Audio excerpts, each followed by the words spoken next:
My boss came to my house at midnight and said, "You're the one I want. I want to stay tonight." The night it all happened didn't feel like a night at all. It felt like a breaking point, one of those moments life uses to flip everything upside down before you can even breathe. The storm outside was loud enough to shake the windows, and I sat alone in my dimly lit living room, staring at the eviction notice on my table, trying to figure out how everything had fallen apart so fast. I had never imagined that my life would reach a place where silence felt heavier than any noise. But that night, when the clock floated past midnight, and I heard an unexpected knock on my door, I had no idea the person standing outside would rewrite everything I believed about myself, about faith, and about second chances. If you believe in kindness, in second chances, and in the unexpected beauty life sometimes brings, please like, comment, share, and subscribe to the channel. Your support keeps these stories alive. When I opened the door, my breath locked in my throat.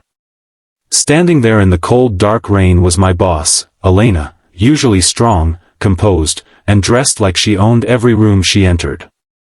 But tonight, she looked exhausted, almost fragile. Her hair was damp, her eyes tired in a way I had never seen before. She didn't wait for permission, she stepped inside as if the storm behind her had chased her to my doorstep. For a moment, I thought I must be dreaming. Why would a woman like her, successful, admired, respected, find her way to my tiny, cramped home in the middle of the night? Everything felt surreal. I watched her standing in my living room, surrounded by the quiet chaos of my struggling life, and I wondered if she could see how broken things really were.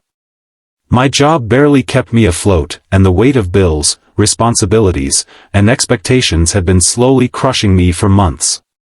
At work, I had tried every day to hide it, to smile, to stay professional, to not let my battles bleed into the office.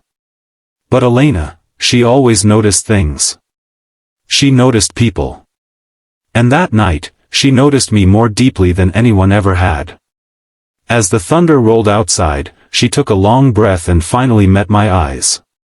There was something heavy in her expression, fear, guilt, vulnerability. She told me she had been carrying a secret burden for months, something she didn't know whom to trust with. At the company, she was surrounded by people who respected her authority but never cared for her humanity. She was admired but deeply alone.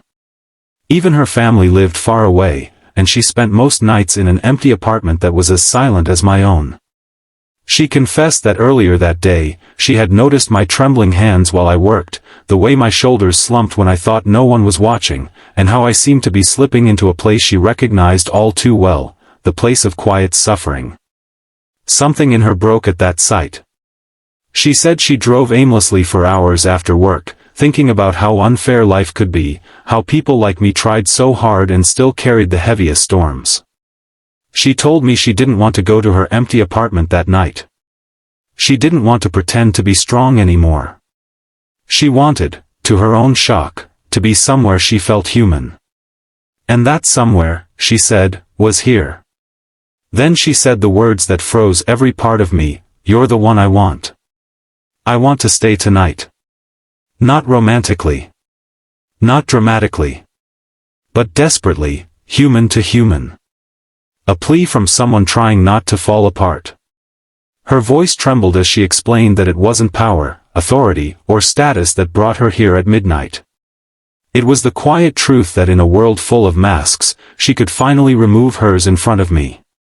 She wanted a place where she could breathe, where she didn't have to be the boss or the distant leader.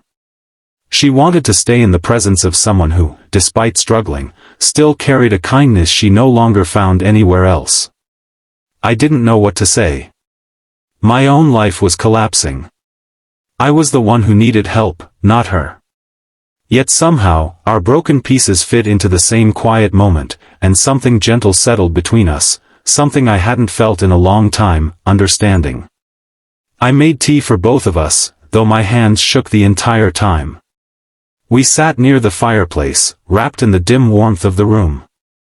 At first, she spoke in small sentences, as if she feared hearing her own truth out loud. Then slowly, her words began to spill, how lonely success felt, how her heart carried memories of loss, how she envied people who still believed in hope.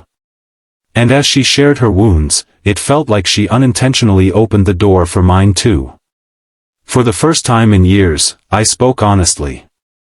I told her about the eviction notice on the table, about how life had been pushing me down faster than I could stand.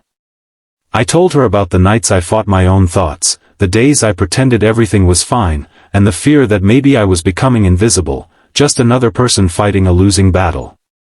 But Elena didn't look at me with pity. She listened with a softness I didn't know she possessed. She looked at me as though every word I said mattered. That night, something changed in both of us. Not romantically, not in the way stories often twist relationships, but emotionally, deeply, profoundly. Two people who hid their struggles from the world finally found a quiet space where neither had to pretend. She stayed until dawn, resting on my couch, wrapped in a blanket I kept for cold nights.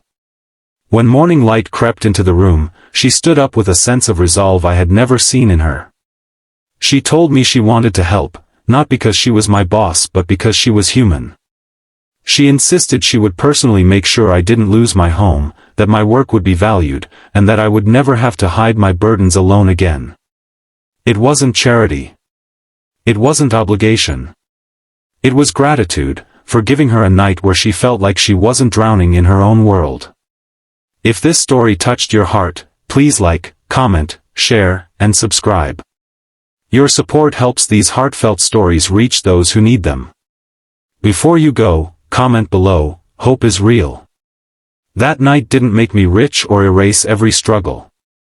But it gave me something far more powerful: connection, understanding, and a reminder that even in the darkest moments, someone might show up at your door when you least expect it. Sometimes, all it takes is one midnight knock to change everything.